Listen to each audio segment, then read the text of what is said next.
Aleloia,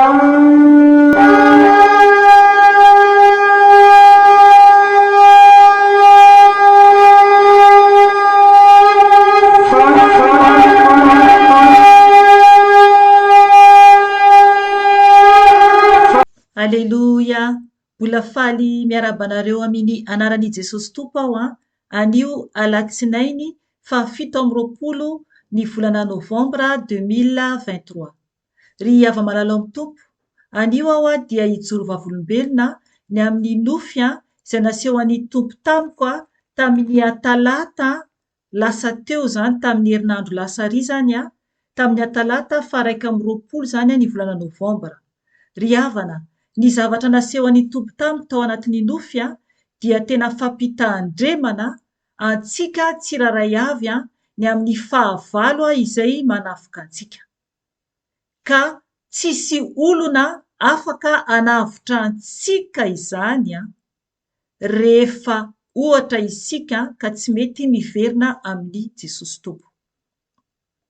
Ry havana, manasa anao aho hiara-hivavaka amiko alohany hanambarako ny verse zany ary koa ny nofy zany izay naseho an'ny tompo tamiko tamin'io fotoana io. Hiara-hivavaka isika tompoko. Jesosy Tompo, misaotra anao, midera anao, mankalaza anao ray. Jesosy anandratra anao indray aho eo anatrehany izao tontolo izao, ka mitenena Tompo, satria ianao no tompony asa, ianao no Andriamanitra, ianao ilay izy hatramin'ny taloha indrindra, sy ankehitriny ary ho mandrakizay dory. Fanahy masino, raiso ny kontrola ny tenako, ka mitenena amin'ny alalako fanahy masino, satria piasanao aho, fitaovana kely sy bitika eo anatrehanao aho. Ka oka ianao fanahy masino no hiteny amin'ny alalako, ary oka koa ianao fanahy masino no hikasika ny olonao tsiraray avy eran-tany, ka hisokatra ny masom-panahy tsiraray avy fanahy masino, ka anaradianao, ankatoanao ary anaiky izay hitondrasanao anay tsiraray avy. Jesosy Tompo, oka ny ranao andrakotra ahy sy ny ankohonako, ary koa ny olonao tsiraray avy eran-tany Jesosy. Ka amin'ny anaranao Jesosy no andidiko sy androahako ny asa matin'ny Satana rehetra, zana-tsipika izay mitady alefa ny hanafikanay dia dorana amin'ny ranao zany Jesosy, satria ny ranao dia afaka mandevina mandany ny fahavalo rehetra, ka tsy ambinina izany fa entiny rivotra miverina ny tany foana izany, amin'ny anaran'i Jesosy velona sy mahery avy Nazareta. Misaotra Jesosy, misandrata Tompo, aoka aho hiena eo anatrehanao, fa misandrata Jesosy, aoka ianao no hitan'ny olona Jesosy fa feno ao ambanin'ny tana maherinao aho. Misaotra Tompo, misandrata Jesosy. Aleluia, aleluia, amen. Ry hava-malalo amin'ny Tompo, araka ny teny nolazaiko tery am-piandohana dia fampitandremana ho antsika tsiraray avy zany. Ry havana, ny tenin'Andriamanitra aloha izay nomeny Tompo zany momba ny amin'ilay nofy dia ao amin'ny bokin'ny Jeremia. Andao aloha vakiantsika io Jeremia 5:20 zany no horaisintsika. Dia ho vakiako eo amin'ny 5:20 ka hatramin'ny 7:10 ihany. Ho vakiako ny teny amin'ny anaran'i Jesosy Tompo. Fa izao nolazain'ny Tompo Andriamanitry ny Israely tamiko. Raiso ety an-tanako ity kapoaka ny divay ny fahatezerana mirehitra ity, ka ampisotroy ny firenena rehetra izay anirahako anao, ary hisotro izy ka irepirepy sy ho very saina noho ny sabatra izay ampameleziko azy. 7:10 Dia noraisiko ny kapoaka teny an-tanan'ny Tompo, ka nampisotroiko ny firenena rehetra izay nanirahany Tompo ahy. Amen. Ajanoko hatreo. Ry havana, tena hoe fahatezeran'Andriamanitra izany no miseho eto. Tonga dia hijoro vavolombelona aho amin'izay mazava aminareo ny tiany Tompo ambara. Dia azavaiko kely ihany avy eo. Ry havana nanofy aho tamin'ny talata lasa hoy aho tamin'ny herinandro lasa izany. Dia ny nofy zany izay nampanofisy ny tompo ahy dia nisy olona anankiray tena hoe ao anatin'ny havana izany. Tena hoe akaiky ahy zany io olona io. Anatin'ny fianakaviana izany. Dia hitako zany io olona io. Tonga dia amin'ilay tiany fanahy masina ambara no ambarako izany. Dia hitako zany io olona io nivoaka ny fiara izany izay nisy anay izany. Dia noho ny nivoaka zany izy dia hitako ohatran'ireny olona very saina ireny izany. Mivembena izy zany dia tena hoe ohatran'ny olona zany very saina tanteraka araka ny tenitenin'Andriamanitra eto. Dia nivoaka koa zany aho tao anatin'ilay fiara izay nisy anay. Ambarako eto aloha fa tsy ao anatin'ny ankohonako ilay olona. Dia noho nivoaka aho dia nandroso teo aloha zany zako teo alohan'ilay fiara dia ilay olona zany mivembena mihitsy ohatran'ireny olona marary saina ireny. Dia niezaka aho zany hoe hitazona azy, hitrotro azy, ho lefa lehibe izy io. Dia tena hoe ho arovako zany satria amin'ny fanazany no zavatra miseho eto. Na dia lehibe ary izy dia tena hoe tsapako hoe ho raisiko tamin'ny tanako zany. Dia noho ny aveo dia ao anatin'ny nofy io zany hitako fa misy fahamaizinana izany dia misy maso anankiroa. Ngeza be le maso anankiroa zany. Dia mena be zany ary mainty koa zany ny lokony ilay maso. Ry havana goavana be ilay maso anankiroa. Alavidavitra fa tsy hitako zany ny vatan'ilay misy an'io maso io. Fa ny fahitako azy dia goavana be zany io zavatra io tompony io maso io. Satria ilay maso zany dia hoe hita zany fa hoe avo. Avo zany amin'ny fahitana anazy ny poziny ilay maso anankiroa ngeza be. Dia ny zavatra tsapako zany ao anatin'ilay nofy fampahafantaran'ny fanahy masina zany dia misy vatana izy io fa maintimainty be zany no hitako fa tsy hitako zany ny vatan'io zavatra io. Devoly moa zany. Dia ilay maso zany manatona zany iny zavatra iny, iny devoly iny zany an'ilay olona izay tiako ho arovana. Ry havana, ao anatin'ny tahotra tanteraka ilay olona amin'io fotoana io. Tena matahotra ary araka ny tenitenin'Andriamanitra eto ohatran'ireny hoe very saina ireny. Tena mivembena very saina mihitsy zany no fahitako azy. Nefany olona normalina tsara io olona io. Ry havana, niezaka aho hiaro an'ilay olona. Niezaka aho. Ary izahako amin'io tsisy tahotra mihitsy. Hitako mihitsy ilay fahavalo ho avy anafika an'ilay olona io zany. Ary ilay olona dia anatin'ny tahotra ary tsy hitany intsony izay atao. Fa tsy afaka niaro azy aho.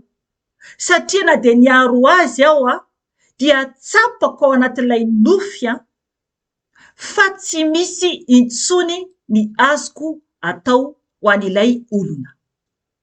Ry havana, ny tiany tompo ampahafantarina antsika na iza isika.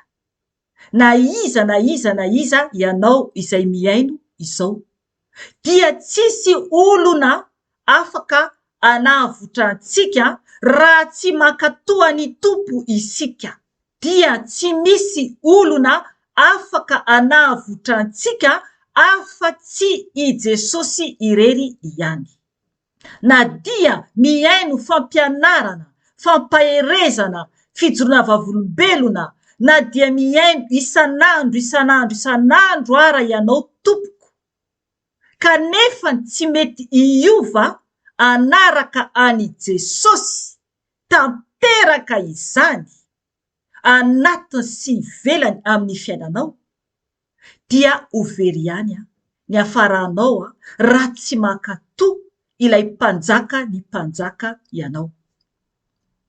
Ry havana, tiako io olona io satria ao anatiny havako, fa tsy afaka ny hanavotra ny fanainy ao, fa tsy afaka hanavotra ny fanainy ao.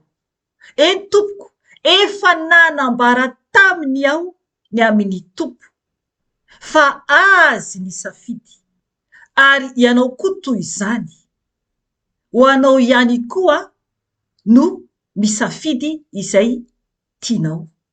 Ry havana, isika tsiraray avy dia samy manana ny safiditsika, na ankatoa any tompo isika na tsy ankatoa azy. Ry havana, ny tenin'Andriamanitra eto io no nomeny fanahy masina, io no nomeny mazava tsara, tena mazava tsara. Averiko vakiana amin'ny anaran'i Jesosy Tompo. Jeremia 5:5-10 ka hatramin'ny 7:10. Ho vakiako ny teny amin'ny anaran'i Jesosy Tompo.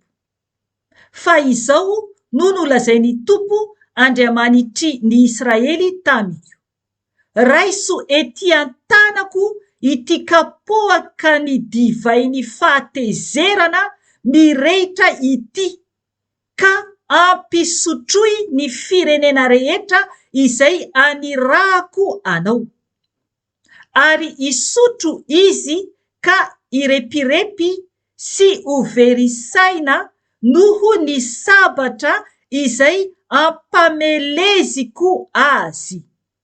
Dia noraisiko ny kapoaka teny an-tanany Tompo, ka nampisotroiko ny firenena rehetra izay nanirahany Tompo ahy.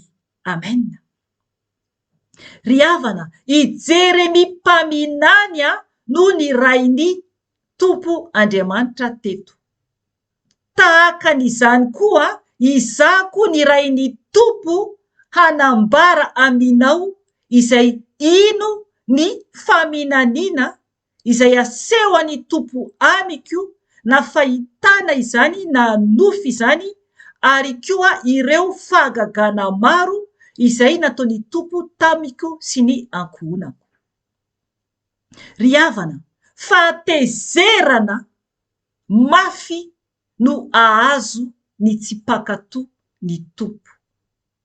Izahako dia mizara fotsiny ihany ny amin'ny zavatra izay nasehoany Tompo tamiko, zava-miafina amonjeny antsika. Ry havana, zava-doza anjaranao no misafidy, na andray ianao na tsy andray, ny fampitandremana izay nasehoany Tompo tamiko. Ry havana, misy ny afobe ary misy ihany koa ny paradisa, nefa tsy ho tafiditra any am-paradisa avokoa isika rehetra, fa izay masina tsisy petina ihany no ho tafiditra any. Ry havana, ny afobe dia nataon'Andriamanitra ho an'ny Satana sy ireo firongony, ka raha ohatra isika ka tsy hita voasoratra ao anatin'ny bokin'ny fiainana ny anarantsika, dia any amin'ny afobe no hiafarantsika. Ao amin'ny bokin'ny Apokalipsy 20 no manambara izany. Ho vakiako ny 10 dia ny 15 ihany. Ho vakiako ny teny amin'ny anaran'i Jesosy Tompo. Ary ny devoly izay namitaka azy dia natsipy tany amin'ny faria afo sy solifara izay misy ilay bibidia sy ilay mpaminany sandoka koa, ary ampijaliana andro amanalina mandrakizay ireo. Amen. Zay zany no toerana any amin'ny farihy afo ho an'ny bibidia sy ho an'ny satana izany ary ho an'ny mpaminany sandoka koa. Nefa ny isika raha ohatra ka tsy mankatoa an'Andriamanitra dia ho very ihany koa raha tsy hita ao anatin'ny boky fiainana ny anarantsika. Zany dia hovakintsika eo amin'ny 5:5 eo amin'ny bokin'ny Apokalipsy ihany 20. Hovakintsika ny teny amin'ny anaran'i Jesosy Tompo. Ary raha nisy tsy hita voasoratra tao anatin'ny bokin'ny fiainana dia natsipy tany amin'ny farihy afo izy. Amen. Zay ry havana. Raha tsy hita ao anatin'ny bokin'ny fiainana ny anarantsika dia atsipy any anaty farihy afo koa isika. Engane tompoko ka ho hita voasoratra ao anatin'ny bokin'ny fiainana ny anarantsika tsiraray avy. Ry havana, ilay naseho an'ny tompo tamiko dia devoly izay manafika an'ilay olona izany. Satria tsy mankatoa an'Andriamanitra izy. Tsy manaiky anaraka ny tenin'ny tompo. Ry havana, tsy afaka anavitra fanahin'olona isika olombelona ihany. Jesosy rery ihany no afaka anafaka ny tsiraray avy. Fa tsy maintsy miverina any amin'ny Jesosy ny olona tsiraray avy, zay vao afaka anafaka antsika ny tompo Andriamanitra mahery. Ry havana, araka ny tenin'Andriamanitra ao amin'ny Jaona 5:9, io no vakintsika farany dia hijanona ho an'io. Jaona 5:9 andiny fa 4:30 izay mivaky toy izao amin'ny anaran'i Jesosy Tompo hoe: koa raha ny zanaka no ahafaka anareo dia ho afaka tokoa ianareo. Amen. Ry havana, izay no tenin'Andriamanitra ho antsika. Izy rery ihany no afaka anafaka antsika. Miverena tompoko amin'i Jesosy dia mbola tsy tara. Fa ny devoly fahavalontsika dia mandehandeha toy ny liona mierona mitady izay arapany. Oka isika hifidy ny lanitra toy izay ny afobe. Izay ny tompoko fa raha mbola misy ny fotoana dia miverina eto ihany aho raha sitrapon'i Jesosy Tompo. Voninahitra eo an'Andriamanitra irery ihany ary fiadanana ho an'ny olona izay ankasitrahany irery ihany. Amen. Veloma tompoko.